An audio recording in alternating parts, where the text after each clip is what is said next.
Ladies and gentlemen, welcome back to the BBG, and we've come back to the Lost Village after the collaboration between them and Immortal Life, because the Lost Village has finally got its 1.0 release, which marks yet another Cultivation game that has actually got its 1.0 release after I've covered it, which is just amazing to see, because, I mean, if we were to take all of the games I've done and put them in a big pile, there's a very small pile on the side of it, that is 1.0 releases, okay?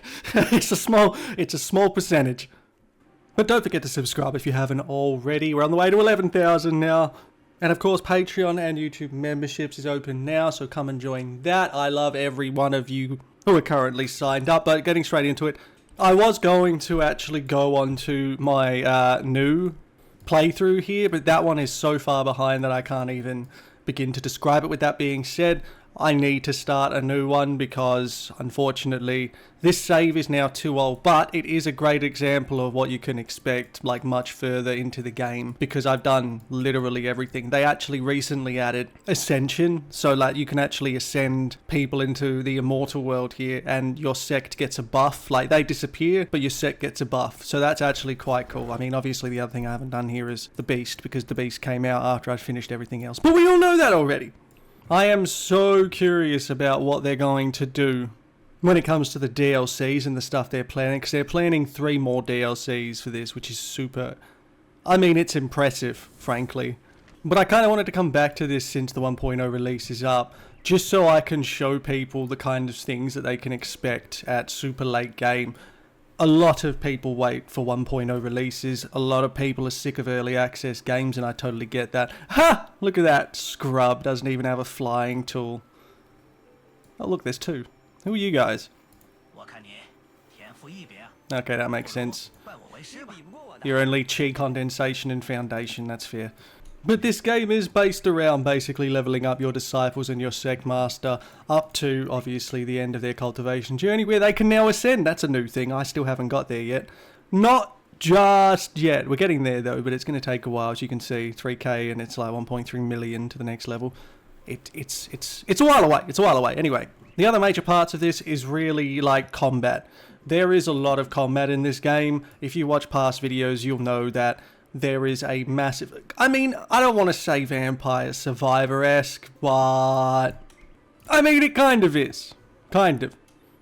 Go forth and detect, and that, of course, has actually changed since the game first came out, as well as having a world map. There's even now major bosses that you can fight. I think there's one somewhere over here. I don't fancy my chances against it, because none of my disciples have equipment and that, because that's new too. So many new features. It is freaking insane how in-depth this game has gotten since when I first started playing it and to its 1.0 release. This is a fully fledged 100-hour plus just for one playthrough game now, easily.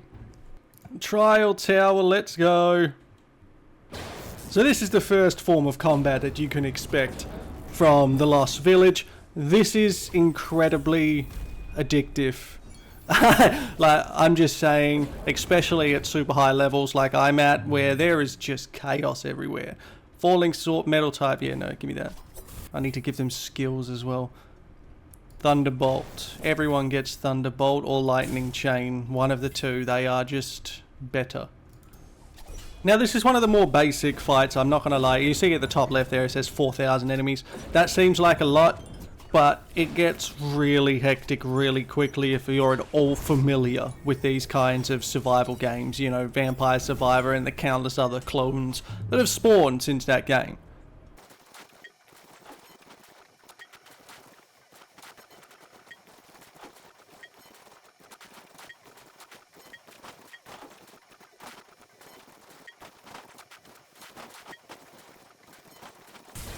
Oh, looks like we finally found the first boss.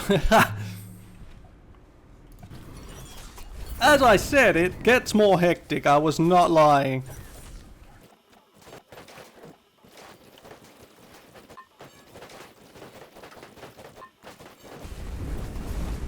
Oh my god. I'm fine. This is fine.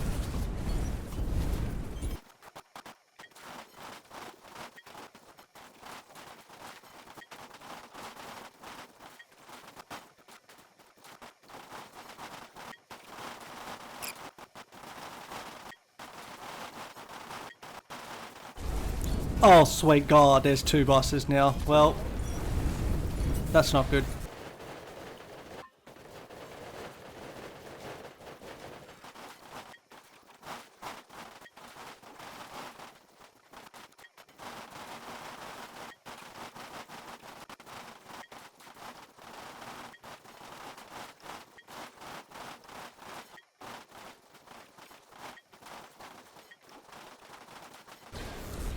This is so much harder than it used to be. Of course, that's with the addition of all the new stuff, equipment, skills. And I am just not equipped with these things, so it takes me so much longer. I've killed probably like 10,000 monsters. Oh no. Oh no. Oh no! No, we're good.